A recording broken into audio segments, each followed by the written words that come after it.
आज की बात, स्वागत। आप जानते हैं कि आज की बात में इस समय हम लोग तथागत बुद्ध के वचनों के आलोक से जो मार्गदर्शन हमारे जीवन के लिए आता है उसे हम अपने पक्ष में समझने का प्रयास करते हैं। और इसी कड़ी में हमने पिछली बार देखा कि कैसे चित्तानुपस्सी ये चित्त की साधना करते हुए कैसे अपने आप को और अपने चित्त को साध लेता है। आज हम समझेंगे कि ये जो साधक होता है ये धर्मानुपस्सी बनकर किस तरह धर्म को यानी कि मन के विषयों को साध लेता है।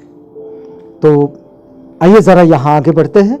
जो भी कोई यदि ये जाने कि क्रोध विद्यमान है, मन का विषय है क्रोध, अगर क्रोध विद्यमान है तो वो जानता है कि क्रोध है, और क्रोध नहीं होने पर जानता है कि क्रोध नहीं है। कई बार हम लोग देखते हैं कि क्रोधित होकर लोग जब अपने आपे से बाहर हो जाते हैं, इतना बुरा कार्य कर बैठते हैं जिसकी कोई हद नहीं। और ऐसा घटित होता है, हमारे आसपास घटित होता है। तथागत कहते हैं कि ये जाने, अगर ये जान लिए कि क्रोध है तो क्रोध के परिणाम भी जानते हैं, क्रोध कैसे उत्पन्न होता है ये भी जानते हैं, क्रोध को नहीं उत्पन्न होने देने के लिए क्या करना चाहिए ये भी जानते हैं। तो क्रोध नहीं है ये भी वो जानता है, और क्रोध की उत्पत्ति कैसे होती है ये भी वो जानता है, उत्पन्न क्रोध का कैसे नाश होता है ये भी वो जानता है, और नष्ट हुआ क्रोध फिर कैसे उत्पन्न नहीं होता है ये भी वो जानता है। और ऐसे ही आलस्य के विषय में भी वो जानता है कि ये आलस्य है, और ये आलस्य नहीं होने पर ये जानता है कि आलस्य नहीं, और फिर आलस्य की उत्पत्ति कैसे होती है ये जानता है, और उत्पन्न आलस्य का कैसे नाश होता है ये भी वो जानता है, और नष्ट हुआ आलस्य फिर पुनः कैसे उत्पन्न नहीं होता ये भी वो जानता है। ऐसे ही पश्चाताप, किसी भी काम को कर लेने के बाद पश्चाताप, तो ये पश्चाताप करने वाली जो बात है, तथागत तो बार बार यही समझाते हैं कि भाई ऐसा कोई कार्य करे ही ना जिससे पछतावा हो। तो इसलिए ये जो पछतावा है उसके भीतर अगर पछतावा है तो वो जानता है कि ये पछतावा है, और अगर नहीं है तो जानते हैं कि ये उद्धतपन या पछतावा नहीं है। उद्धतपन तथा पछतावे की उत्पत्ति कैसे होती है ये भी वो जानता है, और उत्पन्न उद्धतपन तथा पछतावे का कैसा नाश होता है ये भी वो जानता है, और नष्ट हुआ पछतावा फिर उत्पन्न कैसे नहीं होगा ये भी वो जानता है।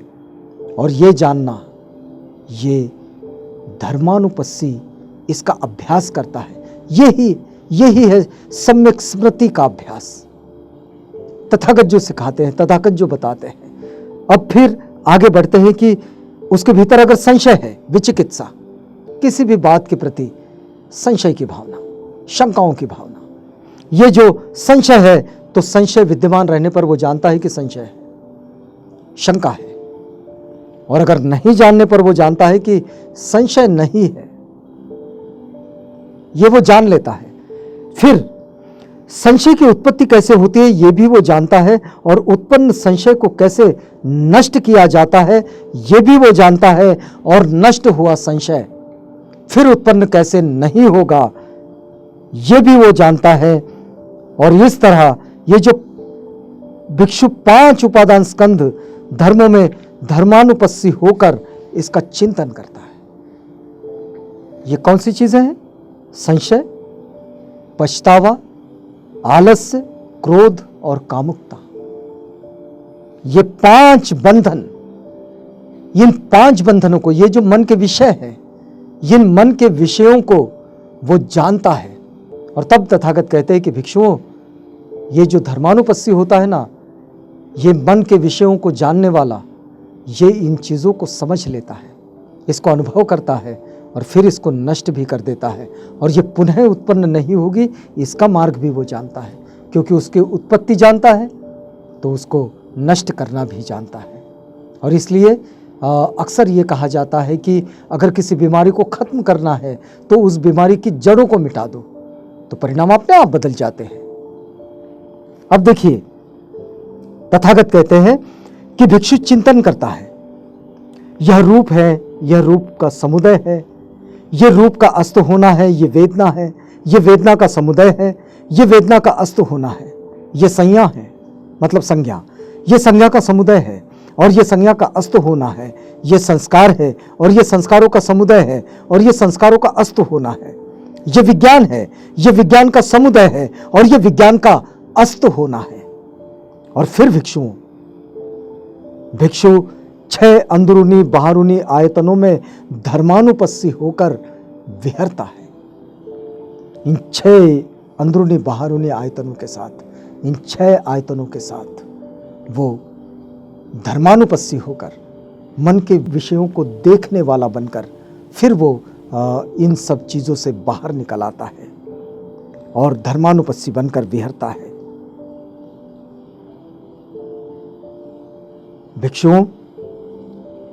भिक्षु आंख को आंख समझता है और रूप को रूप। आंख तथा रूप के हेतु से संयोजनों को उत्पन्न होता है, यह उसे समझता है। संयोजन की उत्पत्ति कैसे होती है यह वो जानता है और उत्पन्न संयोजनों का कैसे नाश होता है यह भी वो जानता है और नष्ट संयोजन फिर कैसे उत्पन्न नहीं होता यह भी वो जानता है। और ये जो जानना है, बस यही है सम्यक स्मृति का अभ्यास। तो यहाँ हम रुकेंगे आज की बात में, इस वादे के साथ कि कल आपसे पुनः भेंट होगी जब हम इस बात को आगे बढ़ाएंगे। तो तब तक के लिए हमें इजाज़त दीजिएगा।